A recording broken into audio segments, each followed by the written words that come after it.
Hi there. Now we're going to read lesson 181. I trust my brothers who are one with me. Paragraph 1. Trusting your brothers is essential to establishing and holding up your faith in your ability to transcend doubt and lack of sure conviction in yourself. So when we begin to practice trusting the other, we are saying to our ego mind, I am no longer going to doubt that I can do this. I am no longer going to allow my mind, allow you, my ego, to block me from experiencing the truth that I know is what is going to save me, free me. So I am going to develop from doubt that I can do this, a conviction that I can, and the way that I will experience that this works is by doing it. Now we're actually doing the work. We're committing to doing the work. Sentence number 2, when you attack a brother, you proclaim that he is limited by what you have perceived in him. You do not look beyond his errors. Rather, they are magnified, becoming blocks to your awareness of the self that lies beyond your own mistakes and past his seeming sins as well as yours. Here, we are being asked to begin the process of putting into day-to-day practice what the Course is teaching us. So if we are one, my brother and I are one, then what we give, we are receiving. So if God is love, therefore so am I. So how do you experience this love that we are? How do we experience giving and receiving as one? Well, we're going to begin to trust our brothers and our sisters. That is what has to be done because it reflects directly what is happening on the inside here. We're moving from the world being the place that the ego projects all the stuff that we don't want to accept about ourselves to seeing the world as a reflection of what is going on inside of ourselves. So for example, when I was married to Ken, and I didn't want him accusing me of betraying him. I wanted him to stop thinking I was going to cheat on him. I so wanted to convince him that that wasn't happening, that what was happening instead is I was attacking him for judging me. Inside of attacking him for judging me, I couldn't see that I was attacking myself. What was happening is I was betraying myself every time I was trying to convince somebody to see something in me that I wasn't embodying. So if I am the presence of honesty, then I needed to honestly see him as a call for love. I needed to honestly be the expression of trustworthiness. So I needed to be the embodiment of that. Instead, my ego mind told me that I needed to convince him that he was wrong. That kept me right. That kept Ken and I on a tug of war as to who was going to be right. So until I finally came to the place that in my defenselessness, my safety lies, and I withdrew the need to be right and defend myself, I began to say, you know what, I'm going to trust him. He is where he is. Everything is happening for a reason. There's no such thing as chance in this universe. So let me just accept what is happening over there and me be the presence of love that can love him no matter what he's doing and not continue to make him wrong and make myself right. So let's go to paragraph 2. Perception has a focus. It is this that gives consistency to what you see. So you got to pay attention. What you perceive on, you are focusing on. Change but this focus, and what you behold will change accordingly. So this has been around for thousands of years. The comment that has been attributed more recently to Wayne Dyer, but Wayne Dyer was a student of A Course in Miracles, and he actually picked this up from a teacher from hundreds of thousands of years ago who said that if you change what you are looking upon, what you look upon changes. Why? Because when you change what you're focusing on out there, your attention will be focused on what you will then be receiving back as the thing that you are perceiving. So let me read this again. Change but this focus, and what you behold will change accordingly. Your vision now will shift to give support to the intent which has replaced the one you held before. So as my intention was to let Ken know he was wrong, about what he believed about me, when my intention shift from making him wrong, so that I could be right, to me being the presence of love, that is all I wanted him to know, me being the presence of integrity, then I became the person that began to look for integrity and what was love in him. I began to choose deliberately to focus on what a loving person he was. I fell in love with that man. I fell in love with a man of integrity. So my attention was strictly to see that in him. When I saw that in him, my perception of him softened. It had to soften because I was not looking at somebody that I needed to attack and defend myself from. I was seeing him as the innocent being that was the presence of love that I met when I fell in love with him. Everything began to change for me. I began to no longer betray myself by pretending to be an ego that was attacking. I began to be the presence of love itself that could focus on the love that was in him. He began to change in my eyes. It doesn't mean that he changed, and he may have changed, but I changed. And when I changed, it changed everything. Remove your focus on your brother's sins, and you experience the peace that comes from faith in sinlessness. Again, my focusing on his sinlessness, on his innocence, allowed me to feel incredible peace, which meant I no longer needed to defend myself, which made me a more peaceful person. This faith receives its only sure support from what you see in others past their sins. Again, we will only experience that this works if we have faith in doing exactly what we're being told. Focus on the good, focus on the love, focus on what they are. If God is love and so am I, so is everybody else. Let me begin to focus on love, and then I receive by giving what I want to experience. And because I'm changing my focus, the thing that I'm focusing on changes in my mind. So I see it totally different. So I behave totally different. Do you realize how amazing it is when you begin to let others be who they are and you're not defending yourself? Now you're like, all right, whatever you want to believe is okay. It totally changes everything, because now you pull out of that engagement in that codependency of right and wrong, in that need to have that push and pull, that need to be in resistance, and somebody convincing the other of what they're resisting. You let go of all of that tension. And inside of letting go of that tension, you come back and your attention gets placed now on what is real as God created it. For their mistakes, if focused on, are witnesses to sin in you. So every single time I focus on Ken wasn't trusting me, I wasn't trusting me. I wasn't trusting truth. If I was focusing on Ken thinking that I was with him for his money and I wanted to convince him I'm not with you for my money, I'm not with you for your money, then my attention was on money. So there had to be something that was being activated inside of me around money. Well, guess what? I had fears around money because I had believed that somebody taking care of me financially meant I would be safe. Well, I was deceiving myself. I was no longer accepting that my safety lies because I'm inside of God's mind. So I began to want to defend my need for safety by proving to him that I wasn't doing what he was accusing me from, which then meant I really was needing his money because I equated it with my safety. That totally, completely denied that my safety existed because I am in God's mind. Do you see how this makes sense? So sentence number 8 in paragraph 2 says, and you will not transcend their sight and see the sinlessness that lies beyond. As long as I'm accusing him of taking away my safety, I am not acknowledging where my safety really is. As long as I'm accusing him of not seeing that I'm trustworthy, I'm not trusting that what God is telling me. So I'm trying to convince somebody out there that I'm projecting to see me differently other than the way that I'm projecting, other than the way that I'm showing up as. You can't have them see you as loving while you're attacking them.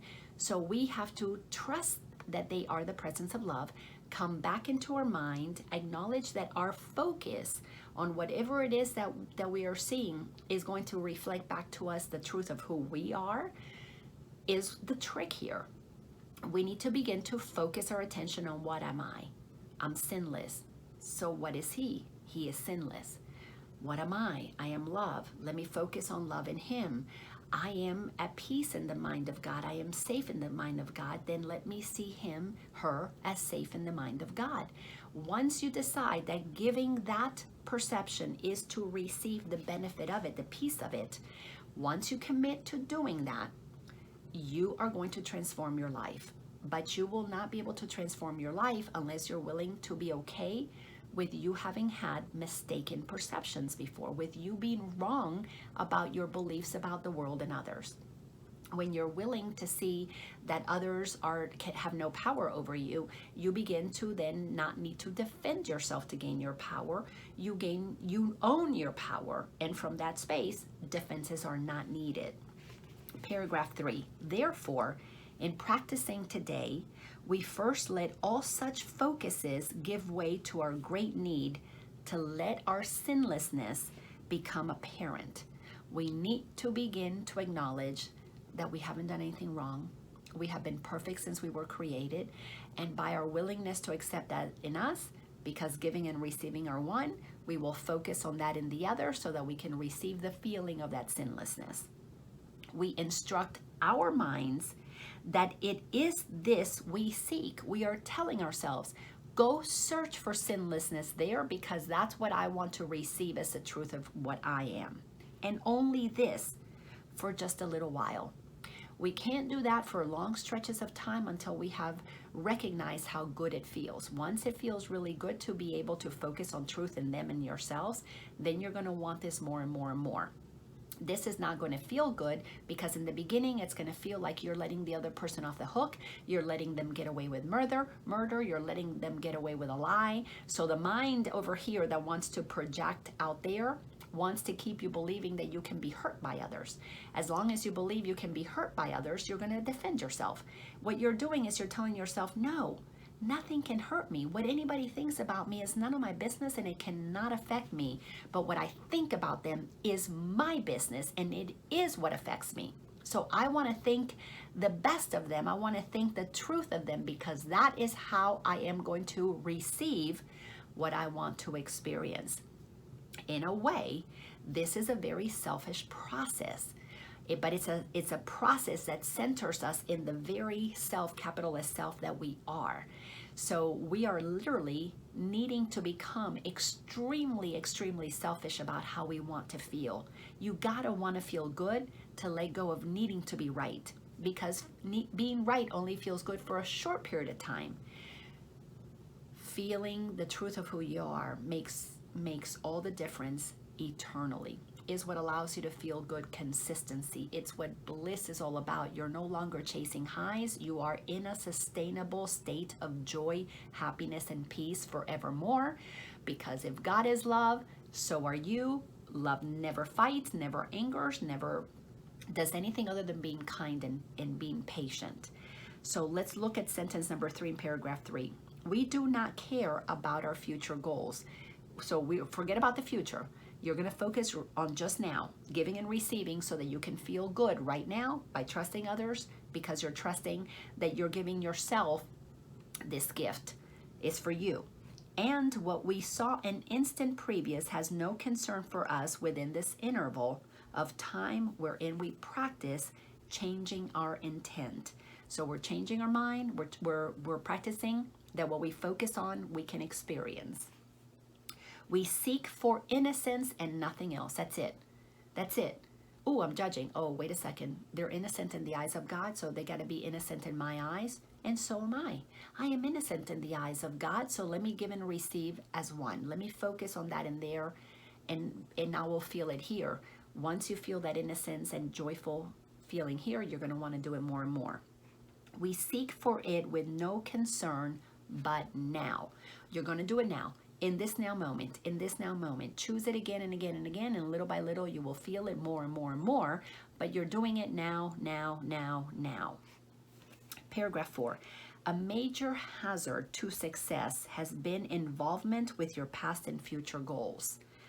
You have been quite preoccupied with how extremely different the goals this course is advocating are from those you held before. And the reason is we want to shift how we are perceiving the other person now because we want to have a happy future with them, or we want to divorce them in the future, we want to get rid of them in the future, we want to have another relationship in the future that's better, we want to have a job in the future that's better, we want a secure future when we retire that's better. So the mind goes to the future to distract us from seeing that it is our past beliefs that have us in the messes that we are now. So what are we doing here with the course? We're coming in now, taking a simple practice, focusing on that simple practice, seeing their innocence now, and that's it. That's what this whole lesson is. For this day, this is all you need to be practicing. And you have also dismayed by the depressing and restricting thought that even if you should succeed, you will inevitably lose your way again. So the ego is pre-programmed that, it's too good to be true. This cannot possibly last forever. We're waiting for the next shoe to drop. So that mind is so conditioned to believe that the good things cannot last forever. So we're just going to practice now. And when you practice it now, and you practice it every now moment, eternally in now, you will be experiencing your good, period. Because you won't pull yourself out of the present moment. Paragraph 5, how could this matter? For the past is gone, the future but imagined. That's how this matters. These concerns are but defenses against present change of focus and perception. Past future thinking is nothing more than a distraction from our being able to focus our perception on what's happening right now. Nothing more. We lay these pointless limitations by a little while. Just during the practice period, put the past and the future behind you. Put it aside. We do not look to past beliefs, and what we will believe will not intrude upon us now. So don't be searching about where you picked up this belief in the past. Leave the past alone. Don't be looking for evidence to what they said in the past, which would justify your anger, your resentment, your whatever in your mind, your attack, your protection. No more searching the past. Stay present right now. We are taking an active stance to see over there what we want to feel over here, because giving and receiving are one. And you know that you are love. So if you are love, we're going to be giving love. And what is love? Gentleness, kindness, compassion, acceptance. So we are going to be giving what we want to be feeling here, so that you can see that it is your mind that has you experience what you feel inside of this physical vessel. Isn't that exciting that this is the practice that we're in right now? So our mind has been trained. Now we're really practicing what all this training is about. We enter into the time of practicing with one intent: to look upon the sinlessness within. We want to see everybody in their pure innocence. Paragraph 6. We recognize that we have lost this goal if anger blocks our way in any form. And if a brother's sins occur to us, our narrow focus will restrict our sight and turn our eyes upon our own mistakes, which we will magnify and call our sins. So for a little while, without regard to past or future, should such blocks arise, we will transcend them with instructions to our mind to change their focus as we say. You're literally going to say to your mind, stop that. Don't do that thing that you've been doing. Don't go judging. Don't go blaming. Don't go to the past. Don't go to the future. I want to be focused right now. You're literally taking charge of your mind. Isn't this exciting? And this is what you're going to say. It is not this that I would look upon. I trust my brothers who are one with me. It is not this judgment that I will focus on. I trust my brother's sinlessness because it is my sinlessness. It is not this righteousness that I will focus upon. It is not this anger, this fear that I will focus upon. Right now, I'm going to trust that my brother's sinlessness is the same as mine, because I'm going to give what I want to receive right now. I'm practicing recognizing the truth in me by looking for it, intending to see it in him.